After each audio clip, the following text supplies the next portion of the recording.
நம்ம வந்து வெளிநாட்டு ப்ரீடு மட்டும்தான் நம்ம வாங்கி வளர்த்துறது ஒரு பெருமையாக நினைக்கிறோம். இவங்கள பாருங்கள், இவங்க வந்து நம்ம நாட்டு நாய்கள். அதுலேயே பெண்குட்டி அப்படின்னால தூக்கி நம்ம வெளியில் வீசிட்டாங்க. இவங்களோட நிலமை இப்போ எப்படி இருக்குதுன்னு நான் வீடியோவில் காமிக்கிறேன் பாருங்கள். பாருங்கள், காதில் எவ்வளோ உண்ணின்னு பாருங்கள்.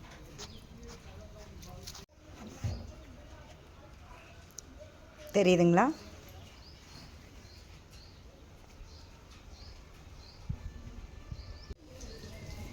தெரியுதுங்களா எப்படி இருக்குன்ட்டு? எல்லாமே உண்ணி. பாவங்க. இப்போ இந்த ஸ்ப்ரே வாங்கிட்டு வந்திருக்கேன். இந்த ஸ்ப்ரே ஃபுல்லாக அடிச்சுடுவோம்.